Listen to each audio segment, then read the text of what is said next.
Hello guys! Welcome back to my channel. I'm Cardinal T. Hermino at ngayon ay pag-uusapan naman natin ang mode sa measures of central tendency. So first, what is mode ba? In statistics, the mode is the value that appears most often in a dataset or in a set of data values. So, sa madaling salita, ang mode ay the most repeated or the most frequent data sa isang dataset.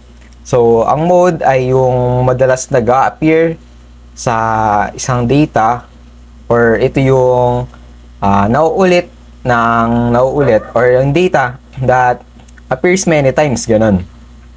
So, for example, we have the data 1, 2, 3, 4, 4, 4, 5, 6, 7, 8. So, ang pagkabasihan nyo lang doon ay kung ano yung mas maraming times na ulit. So, meron tayong 4 sa data na yon or sa dataset na yon.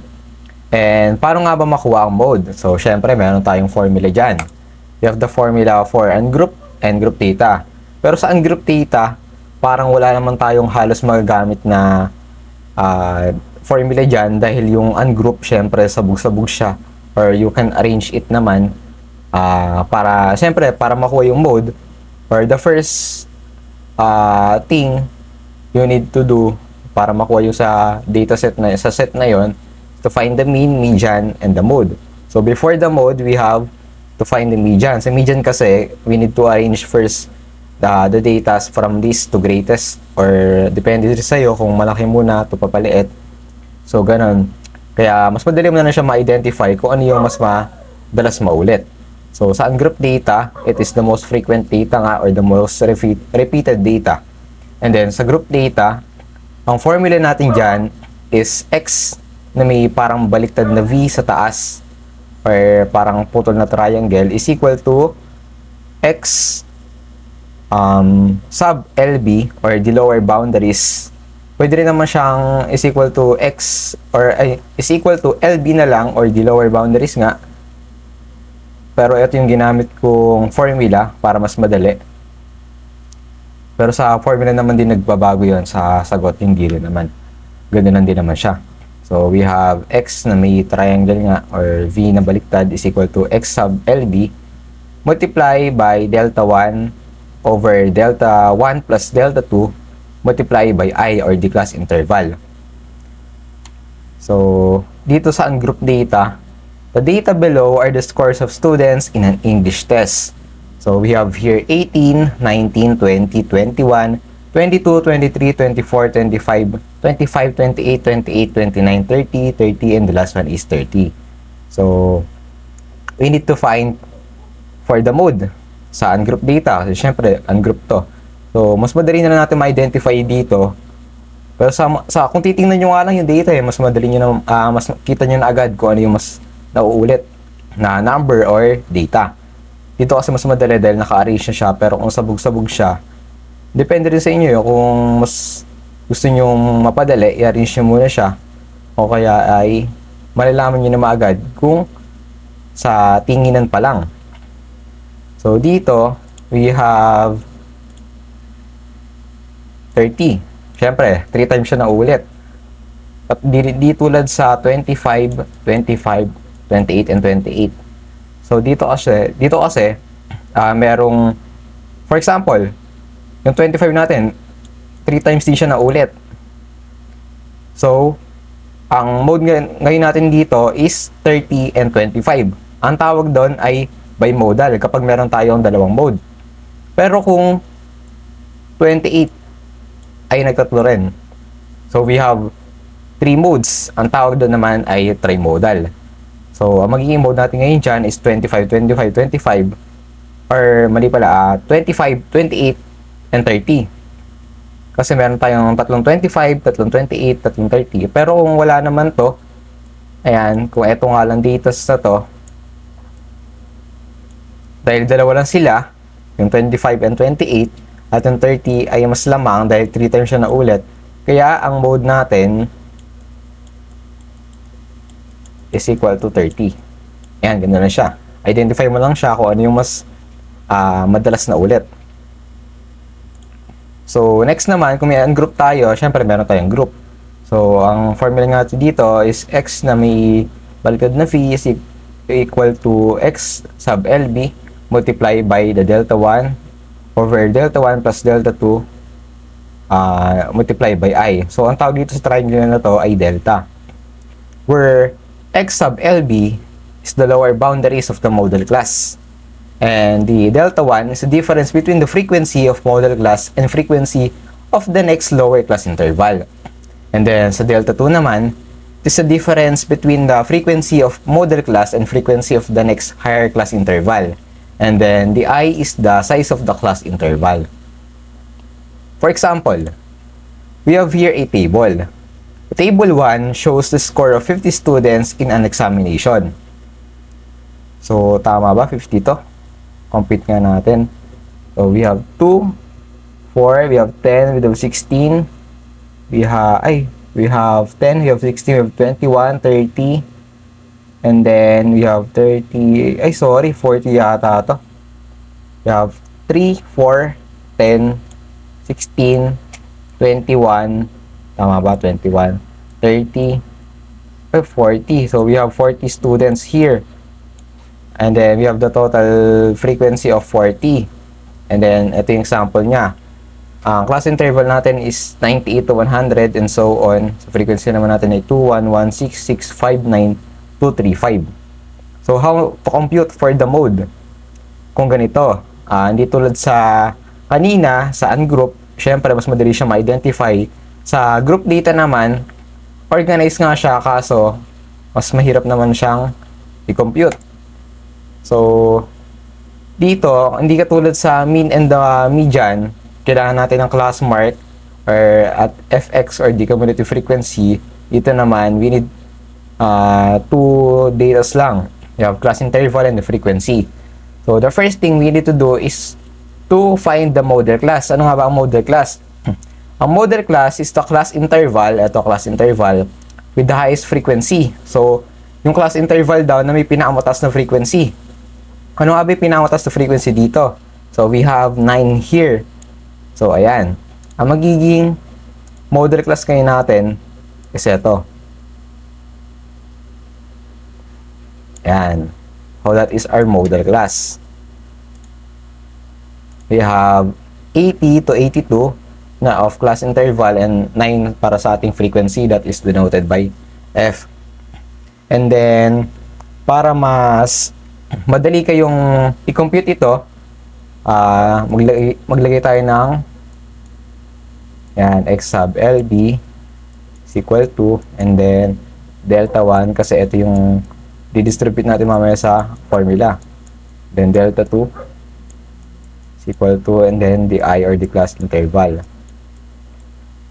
Etong x sub LB or the lower boundaries of the model class, ito yung lower class interval. So, ito yung model class natin. Lower class interval natin is 80. Lower class interval minus 0.5. Katulad na lang sa mga nakaraang video natin, kung mapapansin nyo, naggano rin yung pagko-compute natin sa class interval, ma-minus lang natin ng 0.5. So, meron tayo 80. So, syempre, meron tayong 79.5. Ayan. So, dito kasi, sa delta 1 and delta 2, ito yung ano niya. So, sa delta 1, it is the difference between the frequency of model class and frequency of the next lower class interval. So, ibig sabihin, ito yung, syempre, difference. Ayan, difference.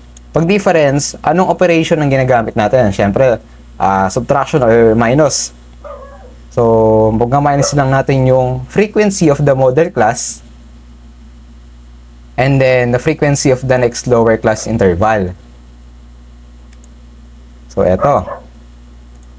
Ito yung frequency of the model class natin, yung 9. And then, the lower frequency sa class interval, sa buo. Ano ba yung mas mababa? So, syempre, ang datas natin or dataset ay nagsisimula sa mataas, pababa, papaliit. Dito tayo ngayon magsisimula sa baba, o ito yung pinakamaliit. So, we have here, ito yung lower frequency. Ito yung maliit na frequency sa buong dataset. So, ito yung delta 1 natin. And then, sa delta 2 naman, sa higher naman siya, katulad dito. Ayan. Dito, sa delta 1, we have the lower class interval. Dito naman, higher class interval. So, ang delta 2 ngayon natin is 9. Ito, tos 5. So, ang gagawin natin ngayon is to find the difference or subtract the frequency. 9 minus 2. So, ayan, 9 minus 2 is equal to, 9 minus 2 is equal to 7. 9 minus 5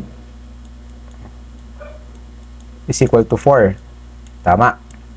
So, ayan, ganun lang.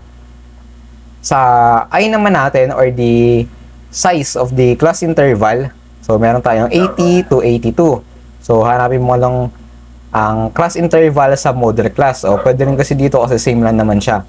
So, we have, kahit manumanuhin lang natin, we have 80, we have 80, 81, 82. So, we have 3. We have 3 class size. And then, dako naman tayo ngayon sa formula. So, meron tayong formula na x, ayan, tas yung v na baliktad, and then x sub LB plus delta 1 over delta 1 plus delta 2. Ayan. Medyo mahirap kasi magsulat kapag cursor yung gamit. Then naka-mouse tayo. So, ito ay I, or the class interval. And then, lagyan lang natin ngayon siya dito sa formula. So, we have x, tapos triangle na putol, and then xb natin, or x sub LB natin is 79.5. Yan, plus ngayon natin sa, ano yung delta 1 natin? So, delta 1 natin is 7. And then, delta 2 is 4. We have 7 here. Then, delta 1, 7 plus 4. And then, the I, which is the class interval na 3. Then, x. So, 79.5. Unahin natin ngayon i-compute dito is yung 7 plus 4. So, 7 plus 4 is equal to 11. Multiply by 3. Ayan. Ganyan lang siya kadali. So, mode 79.5 plus ngayon natin. So, di katulad sa media na pwede natin siyang, or mas madali kung i-diretso natin siya para less sa ganito. Dito naman, we need first to find the quotient of 7 and 11. So, 7 divided by 11 is equal to 0.64. So, try nyo na lang sa calculator. And then, remind ko lang ulit na dapat round off tayo lagi dito. Sa kahit anong decimal na i-compute natin, dapat naka-round off. And then, it is multiplied by 3. So, it is equal to 79.5 tayo. O, point yan. Plus, so, 0.64 multiplied by 3. So, that is 1.92. So, ang mode ngayon natin ay makukuha kapag pinag-add to. 79.5 plus 1.92. That is 81.42. So, ayan. Ano lang. Pero kung mas mapapadali kayo na hindi nakukunin yung ganito at diretso na agad sa formula, ayan. Mas mapapadali kayong makuha yung pinakasagot. So, dito sa mode, sa group data, tandaan nyo lang lagi na unahin yung hanapin yung model class. Ano nga ba ulit yung model class? Ang model class is the class interval with the highest frequency. So, ayun lang. And then, hanapin nyo lang yung the lower boundaries of the model class, and then the delta 1, delta 2, and the class interval. At ayun, makukompute nyo na. And that's it. Thank you for watching. Sana marami kayo natutunan. And if you have any suggestions, reviews, or comments, just comment on below. And don't forget to like this video and subscribe my channel. Thank you for watching.